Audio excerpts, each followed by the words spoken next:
Here with Hofstra head coach Frank Catalanotto following a convincing 14-4 victory over North Carolina A&T in Game 2, win the series. Coach, the bats were hot today. What'd you see? Yeah, outstanding game. I mean, Carlos pitched a great game.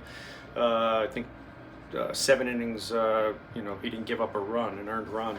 And the bats were hot. It was nice to kind of break out, and that way we haven't had one of those games where we had that many hits and scored that many runs. I think we had 20 hits, so it was nice to see today.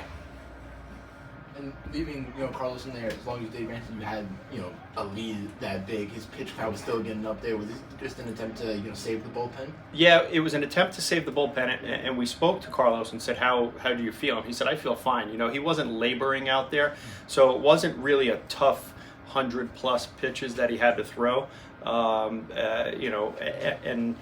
With him throwing so well, I figured, let's try him for one more inning. If a runner gets on or he gets into any trouble, obviously we'll take him out. And like you said, it saves the bullpen, and that's huge for us because now going into tomorrow, we have some fresh arms out there. Almost everyone on the offensive side of the ball was able to contribute. How does it make you feel? Great. It really does. Everyone swung the bat well. I know Luke Basic was the only one without a hit, and he knew it, and he was hoping that he came up there in that last inning, but it wasn't meant to be. But yeah, it was nice that everyone contributed. With a lot of guys had multiple hits, guys driving in a lot of runs. So we're feeling confident going into tomorrow. And just to touch on you trying to get up in those last couple innings.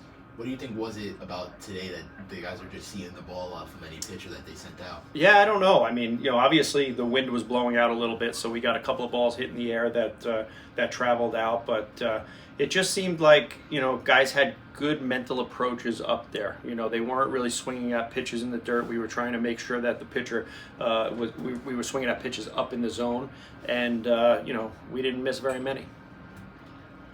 In terms of production today, top to bottom, but really the bottom of the order of Mikey Florida's now, 9-game hitting streak, and Penn Sealy with his first career home run.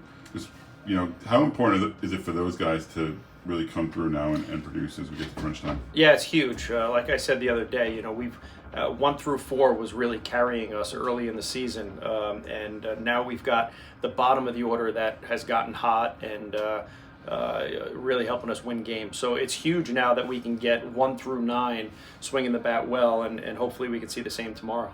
And what are you looking at tomorrow on the mound? I know we've been... Yeah, so Tanner Sanderoff will be on the mound. Hopefully he can give us 3 or 4 innings, and like we mentioned before, we have a fresh bullpen, so we feel good about our chances.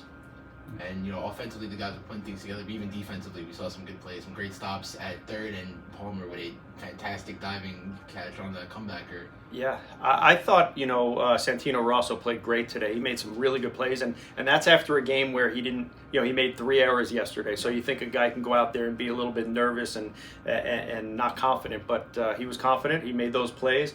Dylan made a few plays over there too. So it's nice when it all comes together. All right, Coach, thanks for your time and good luck tomorrow. All right, thank you.